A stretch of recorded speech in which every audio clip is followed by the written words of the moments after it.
Welcome back with another video on TryHackMe.com. This is Nazir and we are doing OAuth Vulnerabilities. So this is the second video on this room. So we're gonna go to the task 4 here. How OAuth flow works. The OAuth 2.0 flow begins with when a user resource owner interacts with the client application client and requests access to a specific resource. The client redirects the user to an authorization server where the user is prompted to log in and grant access. If the user consents, the authorization server issues an authorization code which the client can exchange for access token. This access token allows the client to access the resource server and retrieve the requested resource on behalf of the user. So let's see the flow. So here's the Bob. Bob is trying to access his account order. Now it will go to some application here, a client here. Client will redirect to the login screen.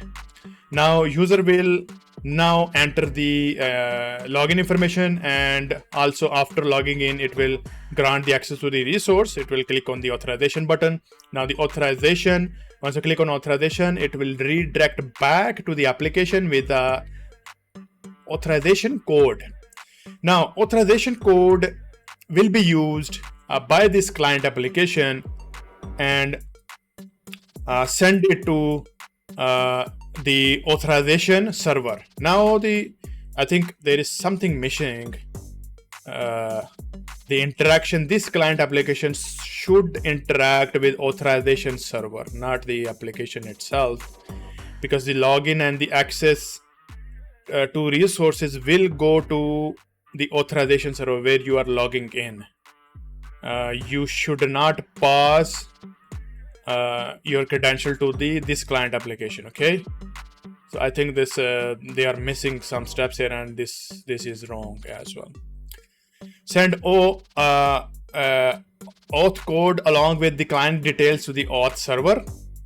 Okay, so the authorization code this application will send, and then it will be exchanged for an access token. Now the access token is with the client. Now the client can use the access token to access the resources, use the token from the step 6 and request data from the server. Okay, so this is how it will look like. Apologies for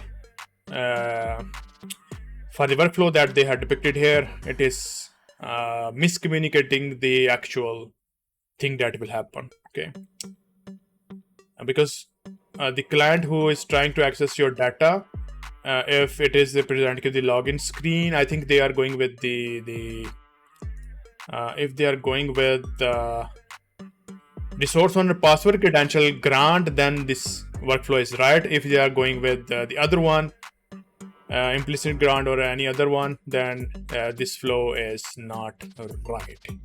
And okay, let's move on. Connecting to the machine, we click on the machine and connect it. Let it load. Let's move forward. We will discuss various steps of the OAuth workflow in detail, considering the same coffee app example. Connect to the machine. It is loading. You can start the virtual machine by clicking on the start machine button attached to this task to open the VM in the split screen. Please wait 1 or 2 minutes after the system boots completely to let the auto script run successfully. All right. We will use a customized version of the Django OAuth toolkit for the OAuth provider. It is very important to understand that when the term OAuth provider is used in the upcoming task, it means the third-party OAuth provider with which we want to integrate or authenticate. In this code, OAuth third-party OAuth provider is, for example, Google. Okay. For example, in this case, log in with the Factbook. They wanted it to be Facebook. Factbook is the OAuth provider. Moreover, in this task, the OAuth provider, the coffee shop app, would remain the same. However, the clients, the app we want to integrate will change in each task. Okay.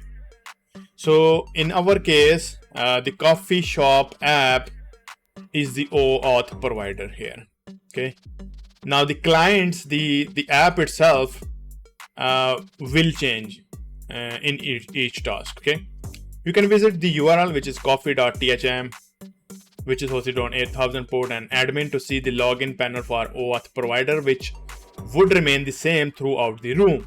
Okay, so for us, this coffee shop app is the OAuth provider. We'll be using the following credential for OAuth provider in this room. We have victim and we have attacker. We have victim here and we have attacker here as well with some password. Note, you are not required to log in at this stage, but later in the task, you can use any of the above credentials to log in. Once logged into your OAuth provider, you can log in on any other website just like you performed sign up with Google. See, they came back to the Google or X or Facebook or any other website. Now they visit the URL bistro.thm.8000 So let's do that. So this is already open. So they already opened the bistro, this one. Okay. So think about this flow. What will happen here once I click on the login? So this is the application, client application. So this is how you are interacting here in this client application. Once I click on the OAuth, see, it is landing to the coffee THM, which is the authorization server. So here it should have pointed that the login screen is coming on the authorization server. We are accessing the authorization server URL, and authorization is now rendering the login page here. Okay, so this step is missing. So let's use victim 123. Let's log in. Let's not save. Now see, we are still on the coffee THM 8000. That means we are still on the authorization server. And here, after the log in, we need to authorize our bistro application, which is this client, and it will take the scope of read and write. So once we click on the authorize, it will redirect back to bistro. As you can see, the URL is changed. Now we are in OAuth demo and our profile is loaded, and we have log out button as well. Okay, let's move on. Okay, authorization request. Tom first visits the bistro URL. So the bistro URL we visited, where he wants to log in via coffee shop app, which is our OAuth provider, in this case Google, for example.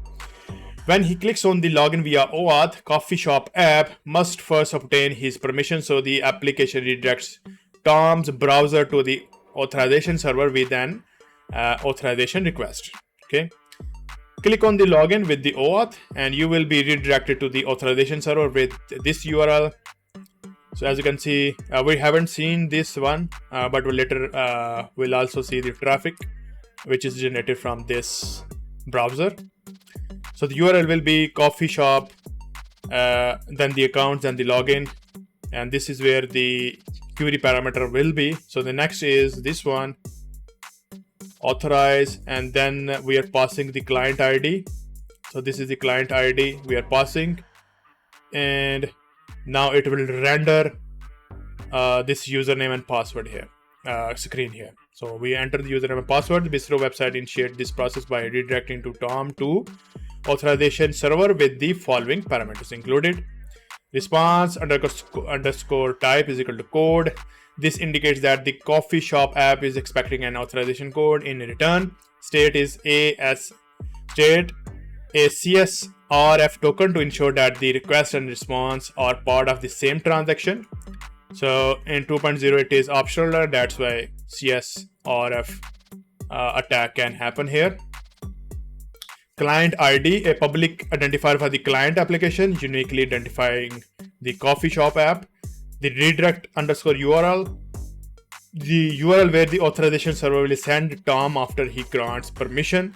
So that means if it is not limited to the or registered within the OAuth provider, then attacker can use this redirect URL to send the authorization code to any website, and then using this authorization code, it can request the access token on behalf of the user, and then move on with abusing this access token to carry on some tasks which are not related to the user. Okay, we'll cover that once we move on in this room. The URL where the authorization server will send Tom after he grants permissions. This must match one of the pre-registered redirect URL for the client application. Scope scope is specify the level of access requests, such as viewing coffee order or many other things. Okay, so we saw the scope was read and write, both of them. By including this parameter, the Bistro app ensures that the authorization server understands what is requested and where to send the user afterwards.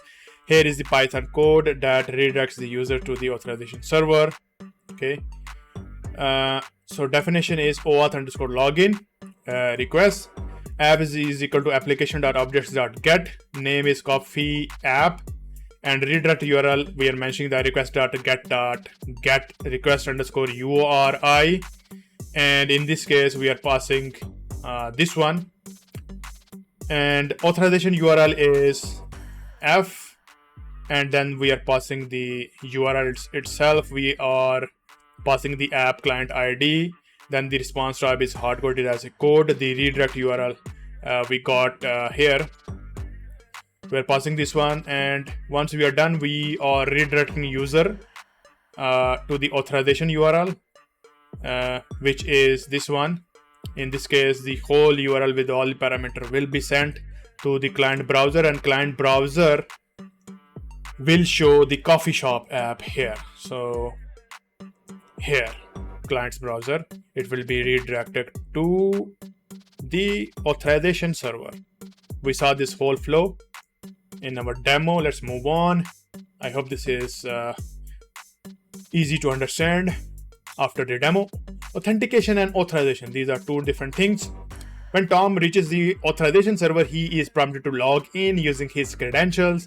These steps ensure that the server can verify his identity. So this login step can have further steps as well. Okay, but in this demo, we are using username and password. There is no multi-factor authentication or second factor authentication, two-factor authentication. So we just pass the username and password and you are done. But in more modern service provider in production, they are using some kind of multi-factor authentication to authenticate the user itself.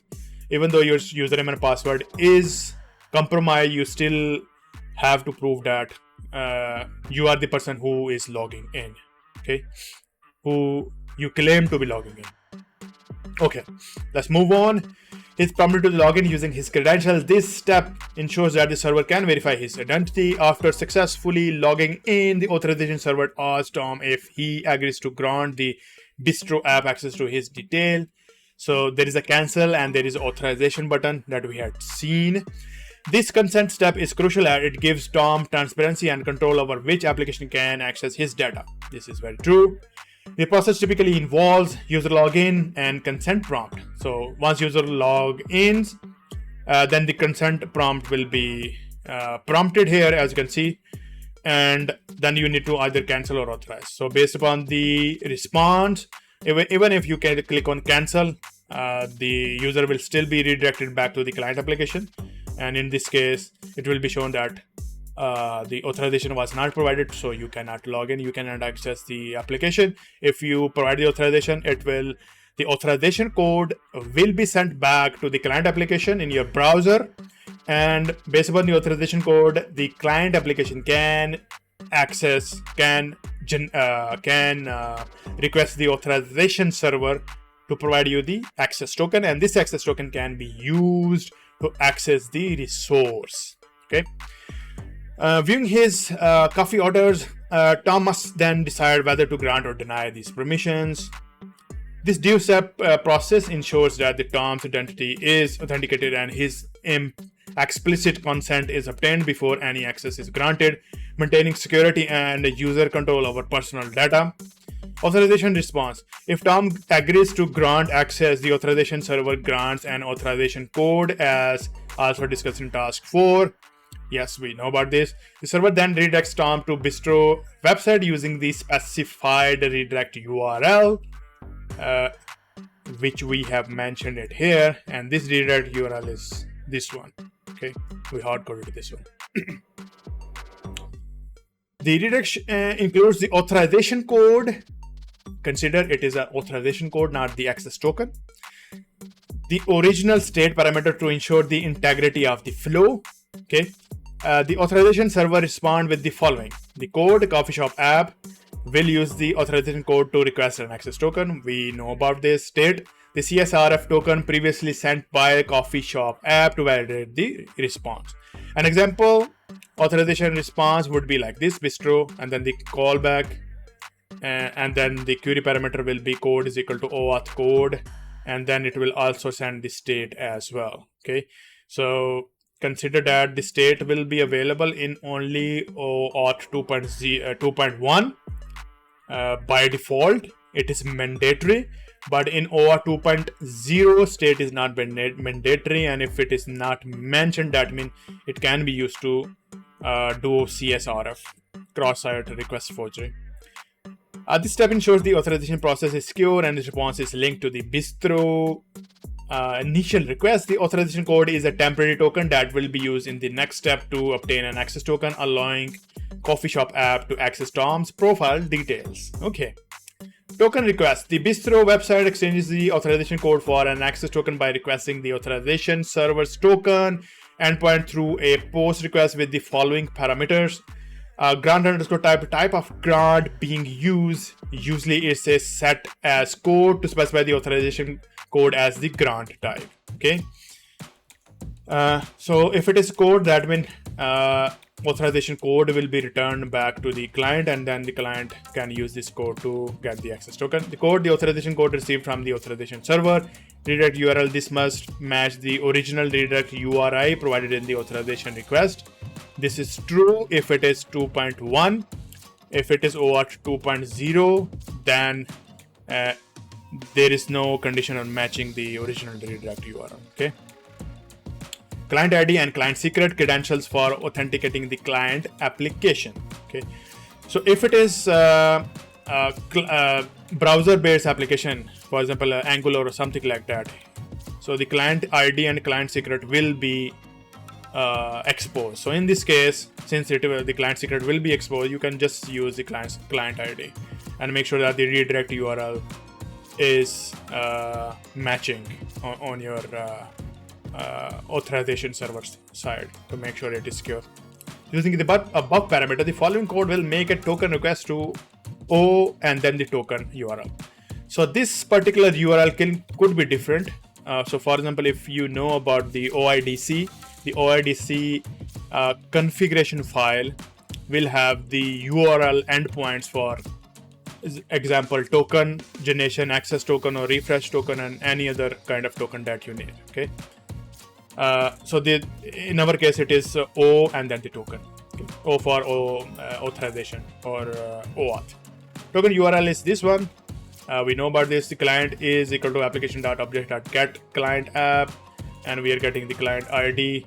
We are getting the client secret, and then we are also getting the redirect URL. We are passing the data.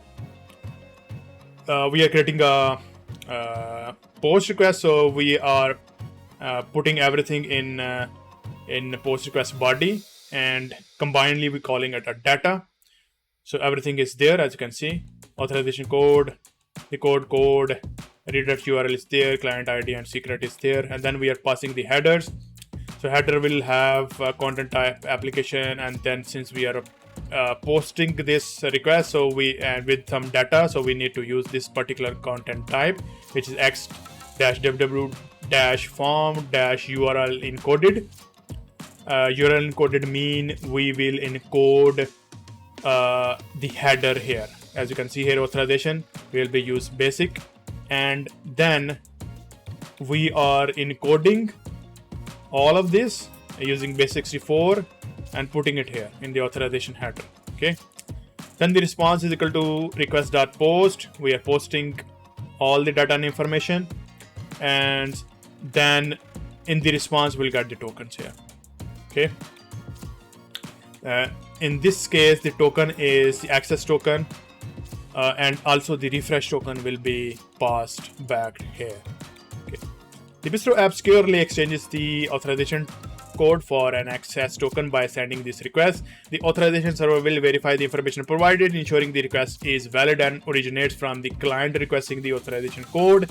If everything is correct, the authorization server will respond with the access token, allowing the Bistro website to proceed with the accessing Tom's profile detail. Okay.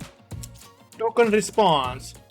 The authorization server authenticates the Bistro website and validates the authorization code. Upon successful validation, the server responds with an access token and optionally a refresh token. So it is optional in 2.0. I think it is mandatory in 2.1. I'm not sure, but you can check it out. The authorization server's response include the following: access token, token type, expires in, and refresh token, which is optional. With the access token, the Bistro website can now authenticate requests to the resource server. The resource server is protected resource that we want to access. To access the Tom's profile details, the optional refresh token can be used to request a new access token once the current one expires. Yeah, this is very true. Providing a seamless user experience by avoiding the need for Tom to log in repeatedly. Yes. The Bistro website has completed with OAuth 2.0 authorization workflow with the access token. This token is a credential allowing the app to access protected resource on the Tom's behalf. Very good description. Now the Bistro website can make authenticated requests to the resource server to retrieve Tom's profile, and each request to the resource server includes the access token in the authorization header, ensuring that the server recognizes and permits the access. Okay, awesome. What is the client underscore ID value after initiating the OAuth 2.0 workflow? You might need to URL decode to full login URL after the redirection from the MHT Bistro to see the values more clearly. Okay, what parameter name determines the time validity of token in the token response. I think this expires in.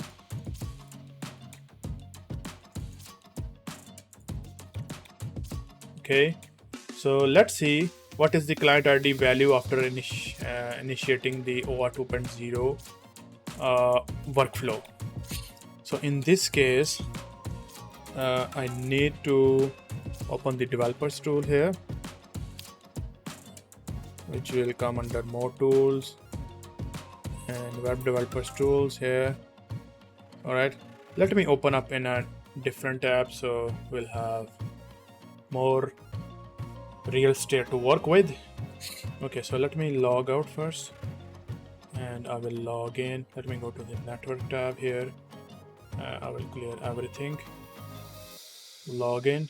Since we are already provided the username and password, so there is already a session cookie generated for us, and we can just click on the authorize and it will work fine without any issue. So this is the client ID we are using. So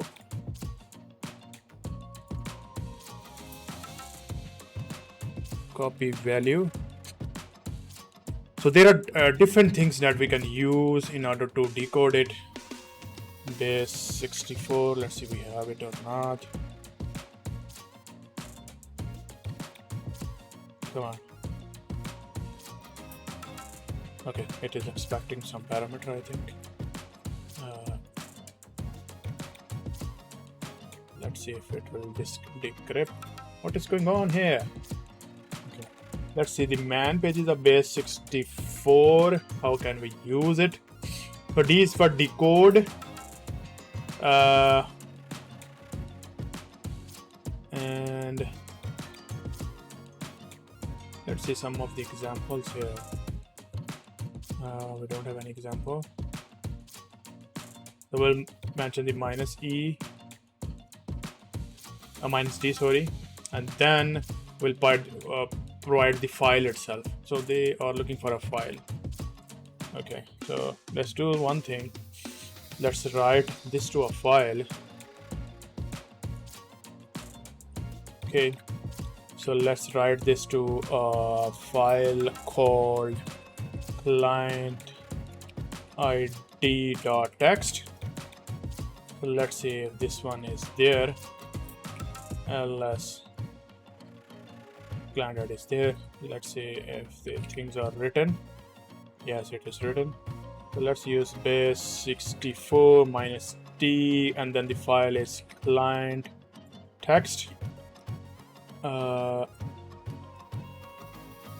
We are not able to do anything here. What is the issue exactly? Okay, let's use some other thing.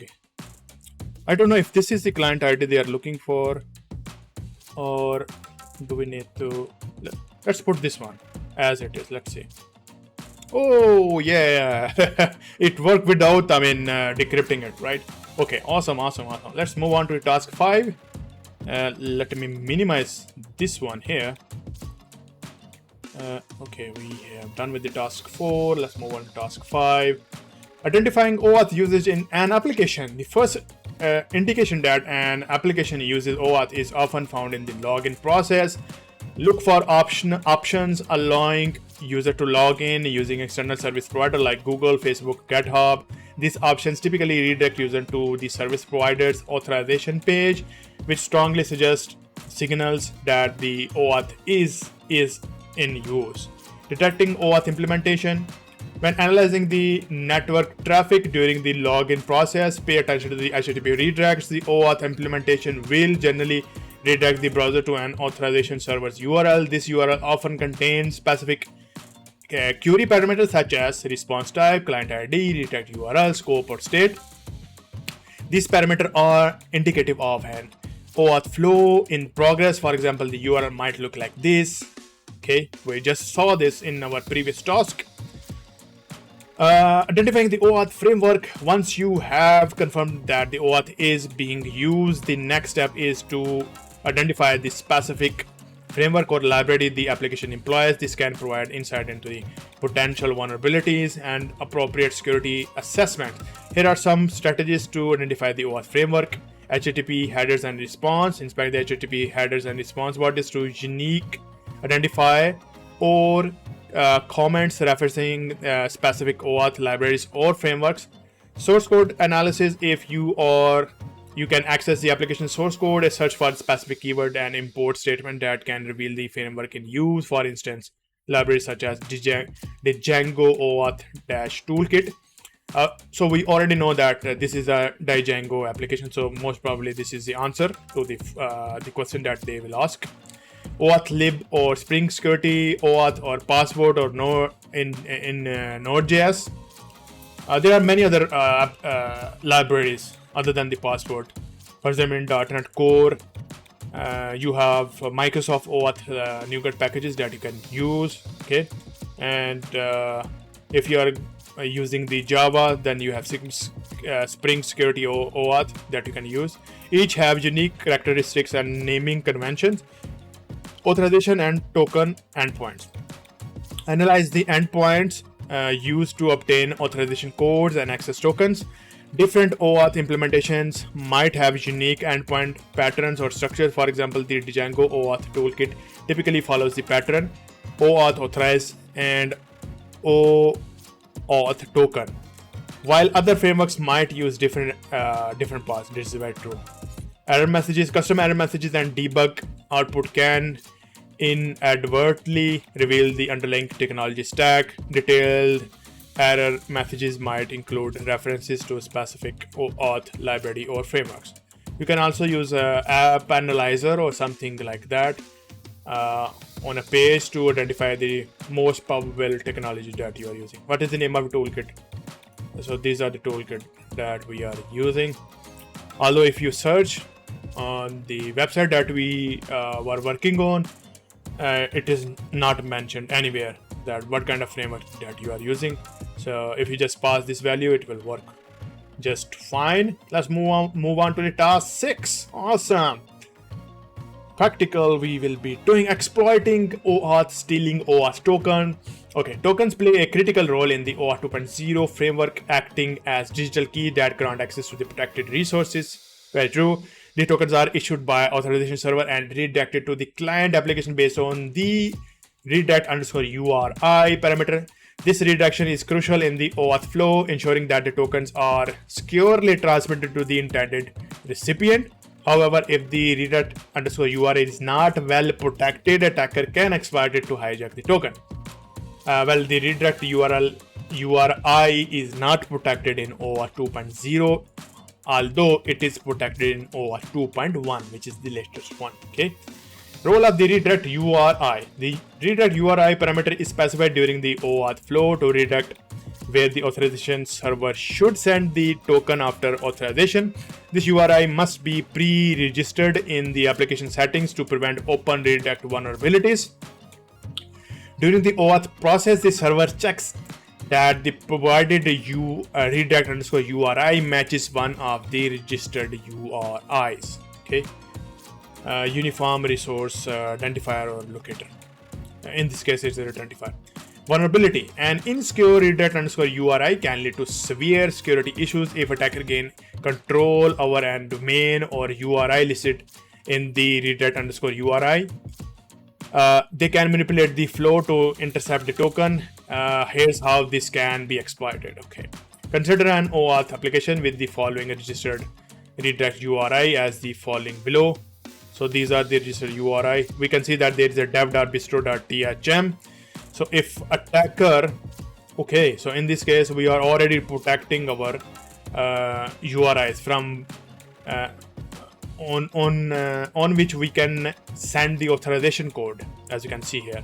So I think it is also protected on 2.0, but the protection are increased in 2.1 side. So we can see that it is on production it is bistro.thm, and on the dev side it is dev.bistro. Okay, so if we are able to take control of the dev.bistro, which is hosted somewhere, and they are also mentioned that malicious underscore redirect, then in this case, since it is mentioned in the authorization side, the authorization server side, authorization provider side, which is Coffee app.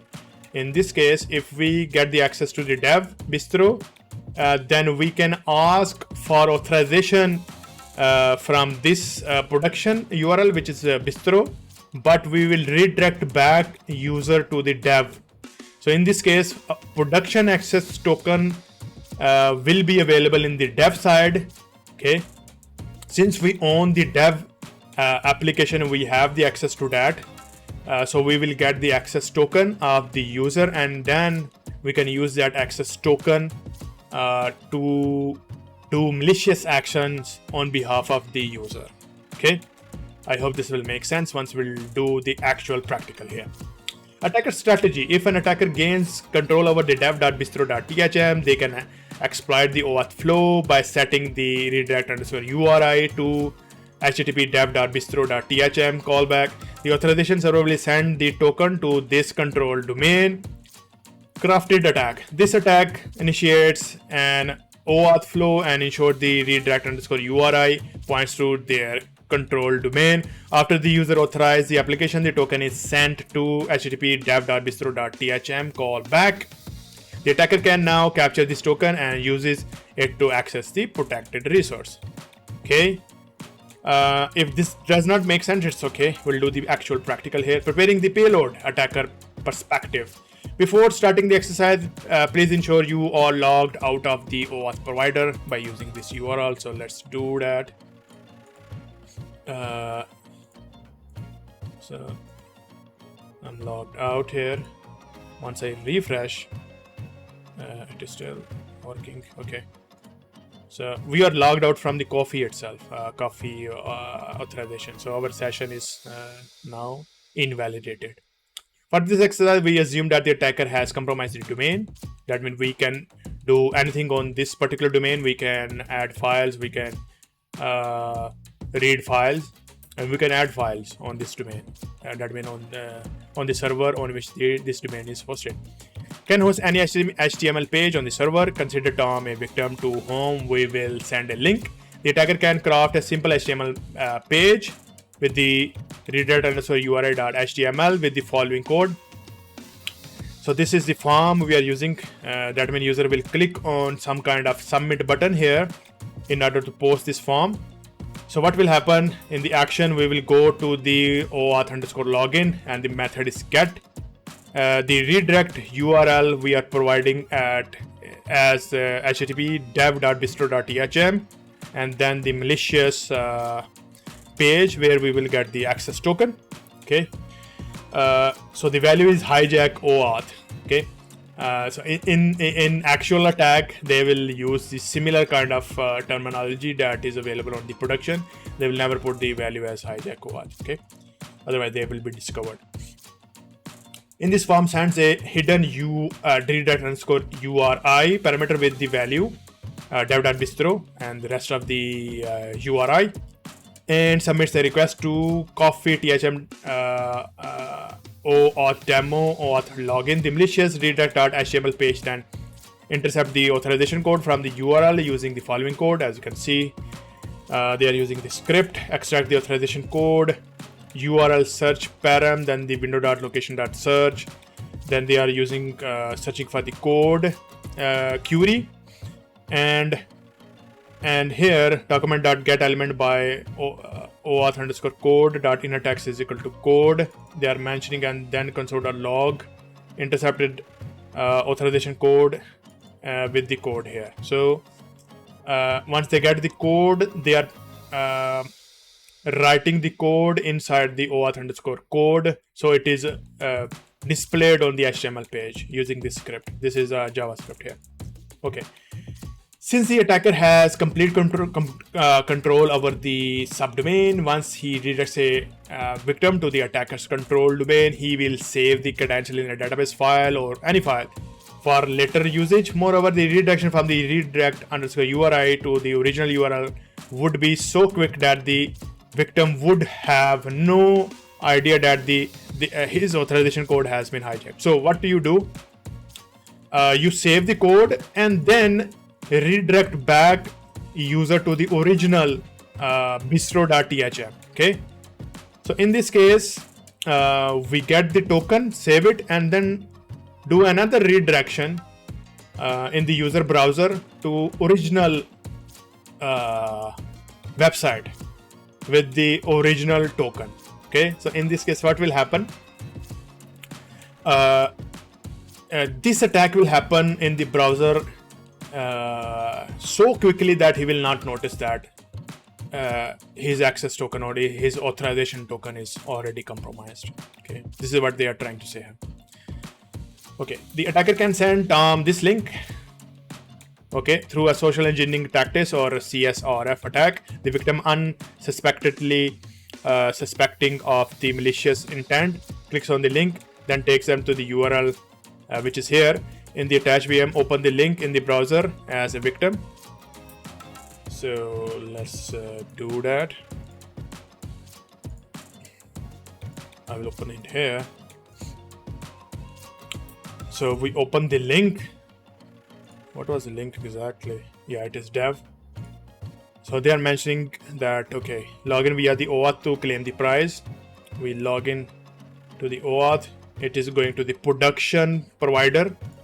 We'll mention the victim and then victim 1, 2, 3. I hope this will work. Okay, and now we need to authorize, but before we do any of the things, I think let me open the developer's tool in order to monitor the network. Once I authorize, as you can see, now the intercepted authorization code is here. So this is the authorization code we received. So here in this request, you can see that there is a GET request and the authorization code is also available in the query parameter here. Okay, we did so. In the attached VM, when the victim clicks on the login via OAuth button, the form calls to the coffee.thm, which we've seen that, but with a falsified URL, once the victim enters his credential victim 123 for OAuth provider, it redirects the OAuth authorization code to attacker's control URL, allowing the attackers to intercept and misuse the authorization code as shown below.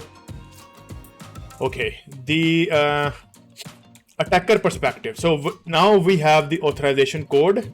Okay, so in this case, they are not sending the user back to the original bistro.thm. Okay, with this authorization code, they are just pausing the flow so we can understand it. Otherwise, a real attacker will redirect the user back to the bistro.thm instead of the dev.bistro.thm. Okay, after getting the authorization code here. Okay, from the attacker's machines, they can utilize the intercepted authorization code to call the callback endpoint and exchange it for a valid access token. In an OAuth flow, as we saw earlier, the callback endpoint is always available, accepting the code parameter and returning an access token. With this token, the attacker gains unauthorized access to the user's protected resource. To get the access token, visit this URL. Okay, replace the code. Okay, sure. So let's do that.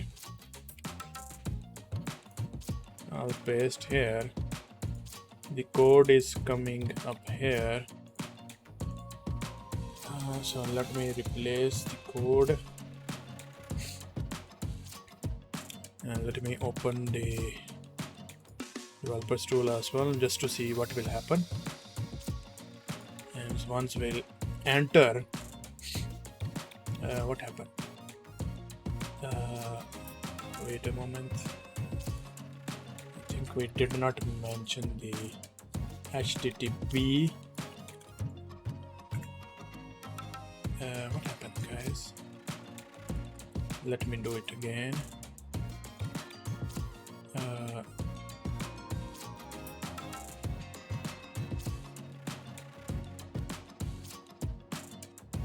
This is the URL, right?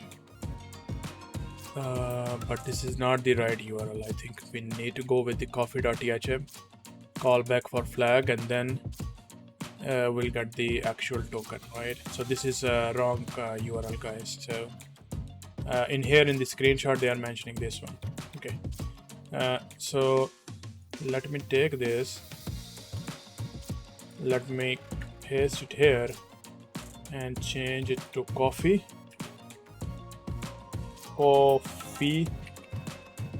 and let me put this one here. Okay, I will copy all of this, but before I do anything, let me put HTTP so it will not go to the Google. And let's see what happens here. They're saying token exchange failed. Token exchange is failed. Why is that? We need to. This is bistro.thm, right? Let's try with bistro.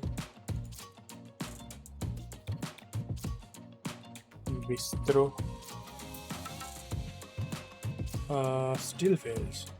What we are missing here, guys?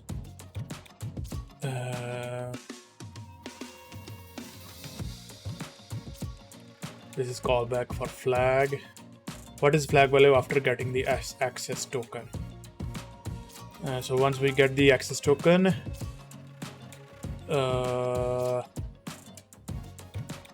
we need to go with the callback. Okay, wait.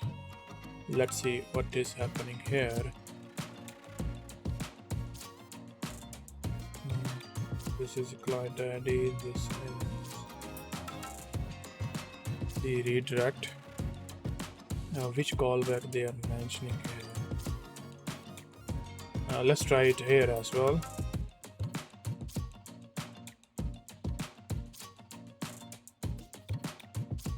So we authorize.